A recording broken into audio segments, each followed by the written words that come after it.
My name is Charles Ogletree. I'm the Jesse Klamico Professor of Law here at Harvard, but also the founder and the executive director of the Charles Hamilton Houston Institute for Race and Justice. We opened our doors right here in this Ames courtroom in September 2005, and since have held a number of remarkable public and free events talking about justice and race.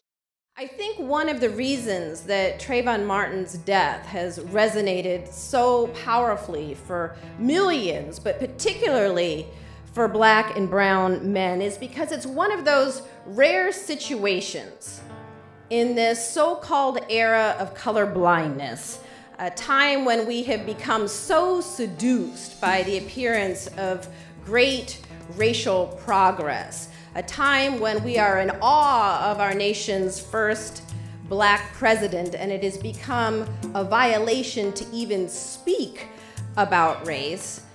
Suddenly the curtain is pulled back, and all you have is a young boy carrying nothing but Skittles and iced tea, and he is viewed as suspicious.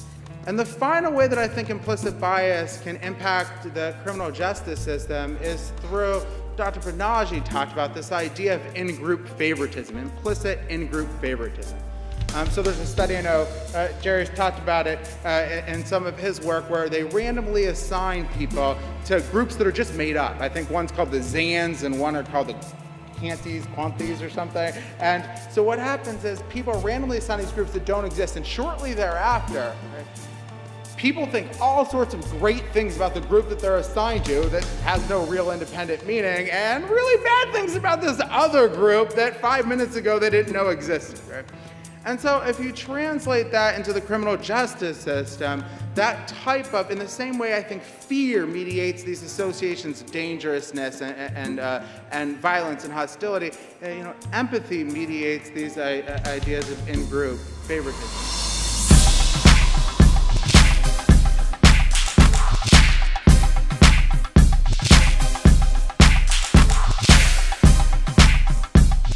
The baggage in your head alters your interaction with me, and more interestingly, it happens automatically. Now, the goal here is to really find the following. The goal here really is to find what kind of baggage you have in your head. But as we've learned, in modern times, you can't just sidle up to someone and say, well, what do you really think about X? What do you really think about Black men? What do you really think about Asian women?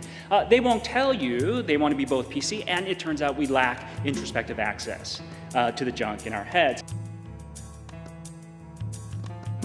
Now, Coach Temple, of all his young women that were at Tennessee State, every last one of them got an education. Every one of them graduated from college. All of them got degrees. And I mean, that's something that's to be said. I mean, you think about it, and we don't hear a lot about women, but we're talking now and talking about Title IX and all that. But here's a man when that was not even, when no one ever thought about it. Every woman that on his track team, over 40 women got their college education. And some of them not only just regular degrees, masters and doctors. This project is very important, and it's very consistent with what we call community justice. There are two cornerstones of community justice that this project exemplifies. One of which is that we can't silo our work. We can't separate out what we do in one area from what we do in another area. And if we do that, we're going to fail. The other is the recognition that we all are bound together, that our communities are bound together, and we have to refuse to think of them as separate entities. It's the 351 cities and towns of Massachusetts. And I'm reminded in thinking about this of the words of Charles Hamilton Houston, who reminded us as he engaged on his school desegregation work. He said, all of our struggles tie in together. We have to do all of our work in housing, education, healthcare. It all ties in together. I'm also reminded of Martin Luther King's admonition that injustice anywhere is a threat to justice everywhere.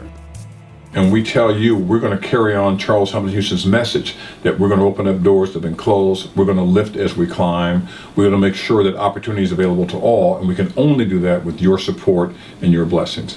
I wish you the best for you and your family, and hope you will support the Charles Hamilton Houston Institute for Race and Justice. Have a great day.